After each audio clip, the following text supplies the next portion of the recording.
What's going on, Geeks and Geekettes? This weekend is the Friend Till the End Festival 2023, and I'm here with Danielle I'm Bisutti. so How's it excited we're going? talking to the geeks and the geekettes because I feel at home.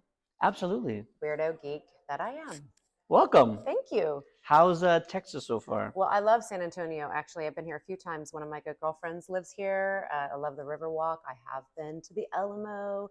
All I Yes, could think of was Pee Wee Herman. of I course. don't know, Daddy. That was all I could think of. Just get to the Alamo. And then I was thinking of Large Marge and all sorts of weird Oh stuff. my But gosh, yeah. tell them Large Marge sent you. Remember that lady? It's Absolutely. crazy. Absolutely. But I love San We Antonio. love it here. Yeah, it's We fun. love that movie here.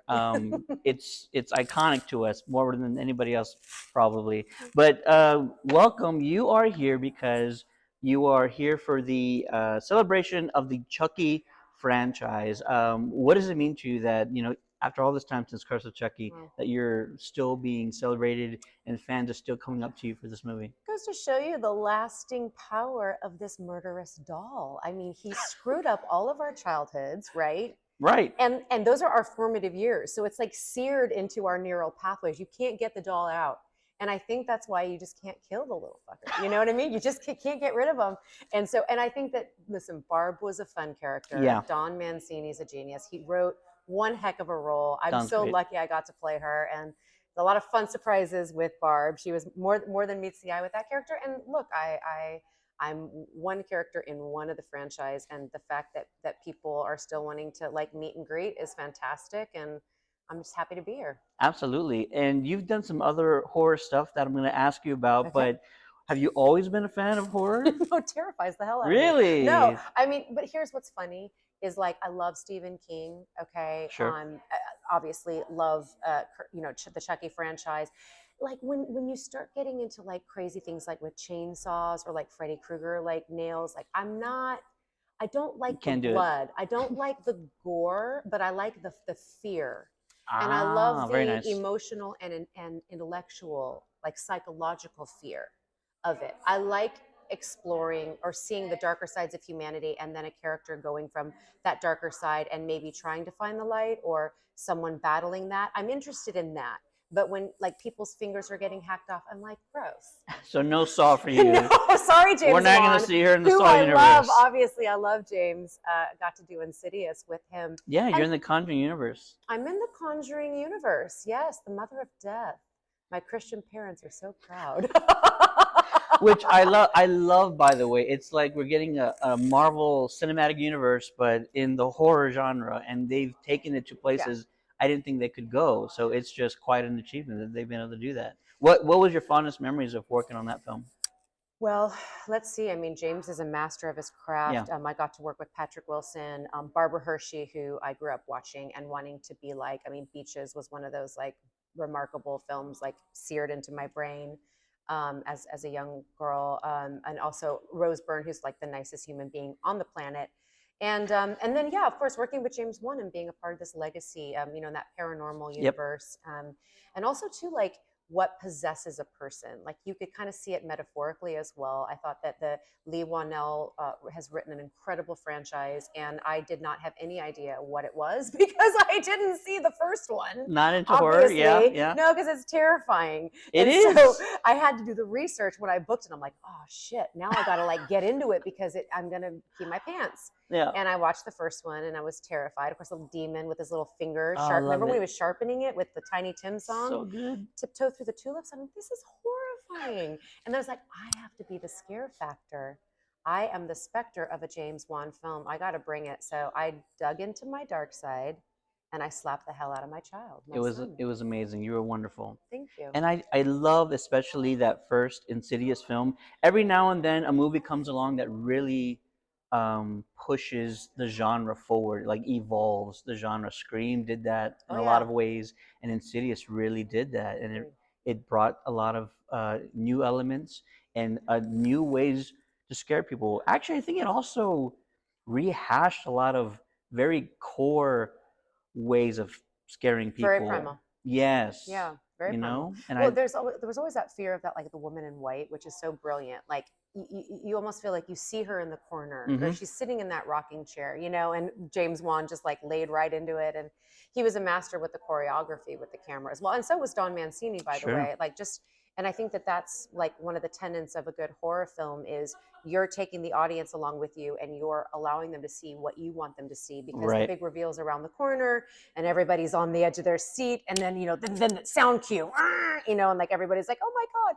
So, it's been incredible to work with both of those masters of their craft. Absolutely. You said Lady in White. I immediately thought of, we have our own Lady in White in sort of the South Texas Hispanic community, La Llorona, La Llorona. which is a very real thing. I don't ever want to come across La Llorona. Nobody does. It's the absolute worst, but we'll save that for another video. You have also been BAFTA nominated for your character Freya in a massive video game franchise, God of War for Ragnarok. What is it like to get nominated for this iconic video game? It just feels like you.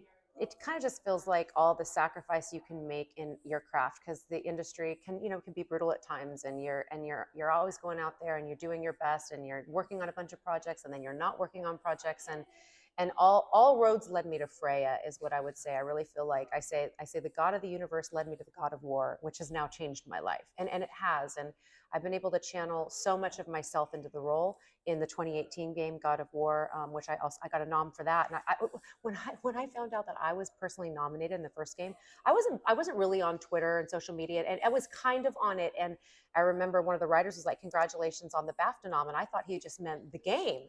And I was like, "Oh yeah, I'm so happy for the team." He's like, "No, you." And I literally fell out of my bed. And like in the Ballad of Ricky Bobby with Will Ferrell, when like Yeah. he can't feel his hands, like I didn't know what to do with my hands all day. I was like, "I have a BAFTA nomination. What do I do? Who do I call? What do I do?" So it was that level of like elation and like lots of tears, and then just feeling like, wow, it's so incredible for a platform like that, to recognize my work, and it's a complete honor. And when I just found out the other day, I didn't fall out of bed, but I waited. I was like, okay, compose yourself this time, Danielle. You can do a lot better. And then I Absolutely. looked online, and there was my name, and I said a prayer, and I said a gratitude prayer, and I just started crying, and I was like, this is so awesome. That is so amazing. Do you have a preference of either working on video games and voiceover, Mm, or kind of being in these other films with other actors on set? Is there a yeah. preference you have? Well, I will tell you, we did about 80 to 90% of God of War was motion capture, Right. performance capture. So we're in the white room, it's called the volume, and we're acting out the scenes just like you'd see in the movie Avatar or Gollum in The Sure. Lord of the Rings. And you really are living the embodiment of the character, and which isn't to take anything away from voice actors, because by the way, being in a black booth and having to like create all of that emotion is almost impossible. It's a lot easier, to be honest with you, when you're there with like Chris Judge, who's incredible as Kratos, and we both have tears in our eyes and we feel each other's energy. It's easier Yeah. than being in like a void, like a void space with no one is really there. You're just somebody on the other end, like talking the lines out. So having said that, I really love my experience with performance capture, and I love equally being in films. I love equally being in television. I love equally being in theater. I love my craft. I love storytelling, and I love characters, developing characters, and also being able to express different facets of myself through these characters. Absolutely. Not only are you an actor, you are also a musician or a singer, shall I say? Yes. What are a couple of things that you're working on in that space? Well, speaking of Freya, the God of War universe and the Norse pantheon inspired me so much that I thought, you know what, these fans are so awesome and they've changed my life. Let me give them a little gift, like a little love letter. And I was like, that Lana Del Rey song Video Games is so cool. And it feels like something I could sing on my ukulele on my couch and just kind of be cutesy and be like, go play your video game. And then I was thinking, maybe there's a bigger opportunity here to really dive into Freya's backstory. And I started thinking, wow. And then I was really getting into what the narrative of Ragnarok was going to be, Ah, because I started to get a little bit tapped into it. And I was like, oh, this is a redemption story. This is when any oppressor, whether it be an ex husband or even a friend or even the system, right? We can all feel oppressed in our lives by right. something, takes away your value, and you've given it away. And you feel that you are a shell of who you were.